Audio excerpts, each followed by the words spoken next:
अस्सलामु अलैकुम वरहमतुल्लाहि वबरकातुहू। अज़ीज़ान मिल्लत इस्लामिया और तमाम उम्मती को वो फैसल की तरफ से सलाम अर्ज़ है।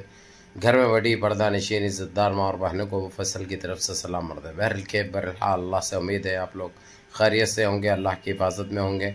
इन मलूनों की मलामत से, इन शैतानों की शैतानी से, इन फ़िरक़ा परस्तों की फ़िरक़ा परस्ती से, इन दरिंदों की दरिंदगी से महफूज होंगे। अल्लाह अपने हिफ्ज़ व अमान में रखे, अल्लाह अपनी हिफाजत में रखे, अल्लाह हर आबाद से आप लोगों को महफूज रखे, हर शर से आप लोगों को महफूज रखे। बहरहाल के फ़लस्तीन का तो आप लोगों को अच्छी तरह पता है, जिस तरह से गज़ा में जो ये नस्ल हराम यहूदियाँ, ये कौन सी नस्ल के कीड़े हैं, ये अमेरिका की नाजायज़ नस्ल है। लेकिन हमारे लोग खामोश क्यों बैठे हैं अभी तक? ये इस्लामी ममालिक OIC अभी तक खामोश क्यों बैठी है? इसके ऊपर पाबंदी आयद क्यों नहीं कर रही? इसका बाइकआउट क्यों नहीं कर रही? और ये आवाज़ क्यों नहीं उठाई जा रही? आज देख लीजिए, छोटी सी कंट्री GCC की बहरीन के अंदर जिस तरीके से पूरे असम्बली में जो उनके तिरंगे को, जो उनके झंडे को जो जलाया गया, एक मर्द मुजाहिद, एक मर्द बहरीन का रोल अदा किया। बहरीनी ने वो ऐसा जज्बा और ऐसे विचार, ऐसी सोच हर मुसलमान में होना चाहिए। जिस तरीके से हालांकि उसको असम्बली से बाहर किया गया, लेकिन उसने, मैं हालांकि वो वीडियो भी है मेरे पास में, लेकिन रख नहीं सकता क्योंकि वो रखने से मना किया गया है और ये रूल्स नहीं है यूट्यूब के हो या फेसबुक के हो। लेकिन बराबर मैं बोल सकता हूँ, बोलने का तो इख्तियार है, मेरे को हक है। आज जिस तरीके से असम्बली के अंदर बहरीन में जो झंडा था इसराइल का, उसको लाइटर से झंडा लेकर जिस तरीके से उस MP ने जो जलाया और जो अपने जज्बात जो दिखाए, हर मुसलमान में ये होना चाहिए। चाहे कुवैत हो, चाहे सऊदीया हो, चाहे दुबई हो, चाहे ओमान हो, चाहे कतर हो, जब तक ऐसे सब एक नहीं होंगे, जब तक इनकी जारजीत के खिलाफ आवाज़ नहीं उठाई जाएगी, वैसे ही मासूम शहीद होते रहेंगे, वैसे ही मासूम जाने जाते जाएंगे।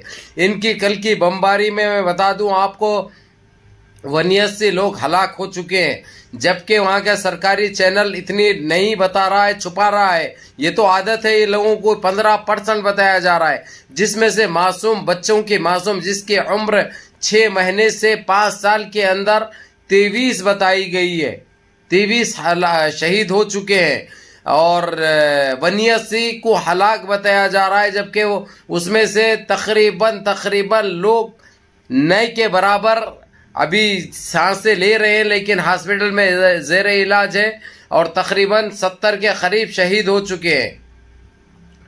लेकिन ये इनकी जो चल रही है, जिस तरीके से ये लोग जो दिखा रहे हैं, जो कर रहे हैं मुसलमानों के ऊपर, ये खामोश क्यों बैठा जा रहा है? इसी के मद्देनज़र दुबई की प्रिंसेस हिंद ने भी एक ट्वीट किया है, कहा है कि जो है सो सारे इस्लामी ममालिक को एक होकर इसराइल को जवाब देना बहुत ज़रूरी होगा। अगरचे हम खामोश रहे और खामोशी इख्तियार करें तो ये लोग दिने दिन पे ऐसे ही हमारे मासूम बच्चों की जानें लेते रहेंगे और माओं की और बहनों की इज्जतें भी लूटेंगे और उनकी जानें भी लेंगे और उनको शहीद किया जाएगा। लेकिन हम खामोश क्यों बैठे हुए? किस वजह से बैठे हुए? आखिर हमको क्या चीज़ सता रही है? आखिर किसका डर हमको? ऐसे जो प्रिंसेस हिंद है या MP है बहरीन के, वैसे अगरचे जज्बात और दिलेरी सारे अगरचे मुसलमान एक होकर दिखाए तो इनकी कोई औकात नहीं है। आप लोगों को ये बताता चलूँ मैं, बहरीन में और सऊदीया में और दुबई में इन्हें टांग पसार चुका है और इसराइल को ये लोग अपने बिजनेस के तौर से उसको बसा चुके हैं, उससे माहिदा कर चुके हैं, उससे कॉन्ट्रैक्ट कर चुके हैं। ये कॉन्ट्रैक्ट कल की तारीख में वहाँ की आवाम, वहाँ की शाब ने 48 घंटे का टाइम दिया है उनसे सारे राब्ते ख़त्म करने के लिए। उनसे राब्ते ख़त्म होना बहुत ज़रूरी है। जब तक उनकी औकात उनको नहीं दिखाई जाएगी, जब तक ये लोग सुधरने वाले नहीं है। इनको सुधारने का एक ही तरीका, हर चीज़ हमारे मुसलमान अपने हाथों में रखकर फिर भी खामोश क्यों तमाशाई बने हुए हैं, ये हमको इसके ऊपर सोच विचार करने की ज़रूरत है। और रही बात, अब हम तो उसूल की बोल देते हैं, सच बोल देते हैं, इसलिए बदनाम हो जाती है, यहाँ तक आगे लगती है हमारी बात, लेकिन इससे हमको कोई फ़र्क नहीं पड़ेगा। मैं इस वीडियो के साथ वो ट्वीट भी रखूँगा और वहाँ की जर्नलिस्ट फ़लस्तीन की जिस तरीक़े से इसराइल की जो दहशतगर्दी जो चल रही है, उधर जो आतंकी खेल जो के इसराइल की मिलिट्री जो खेल रही है, सारा कुछ उसने बयान किया और उसको ट्वीट किया। और ये एक दिन पहले प्रिंसेस हिंद दुबई की उसने बताई थी, जिस तरीके से अमेरिका जो खामोशी अख्तियार करे हुआ, और अमेरिका ये कह रहा है कि वो लोग अपने बचाव के लिए मार रहे हैं। अरे हराम के बच्चों, वो लोग कौन से बचाव के लिए मार रहे हैं? पहले चीज तो जो है सो इसराइल ने जिस तरीके से घुसकर फलस्तीन पर कब्जा किया हुआ है, और वो लोग तो खामोश बैठे हुए। एक तरफ मस्जिद अक्सा के ऊपर जारजीत नजर आती है लोगों की, दूसरी जो है सो फलस्तीनी अवाम के ऊपर। अब पूरा गजा को ये लोग इस तरीके से बमबारी की है, मैं समझता हूँ जो है सो आधे से ज्यादा गजा तबाह बर्बाद हो चुका है। पहले ही वो लोग वैसे ही मर रहे हैं, क्योंकि वो लोग ना खाने के लिए सही है उनके पास, ना पीने के लिए पानी सही है, ना दवाएं हैं।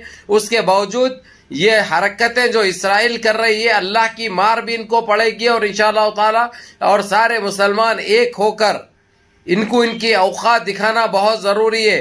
अमेरिका उसका साथ देता है, फ्रांस उसका साथ दे रहा है इसराइल का, यूके उसका साथ दे रहा, ऑस्ट्रेलिया उसका साथ दे रहा, न्यूजीलैंड उसका साथ दे रहा। यानी ये कहाँ का इंसाफ है? और ये लोग कहने को तो जो है सो अपने आप को सुपर पावर कहते हैं, लेकिन जब किसी कमजोर के ऊपर, किसी मासूम के ऊपर, किसी नादान के ऊपर ऐसी जारजीत की जा रही है, ऐसा आतंकी हमले किए जा रहे हैं, इसके ऊपर ये अमेरिका खामोश है, कुछ नहीं बोल रहा, क्योंकि ये उसी की नस्ल है, ये उसी की देन है, इसीलिए वो खामोश तमाशाई बने हुआ है। लेकिन अल्लाह की मार ऐसी पड़ेगी, रे दरिंदो, खाक में मिल जाओगे तुम लोग नस्ते नाबूद हो जाओगे इंशाअल्लाह। अल्लाह की लाठी में आवाज नहीं होती।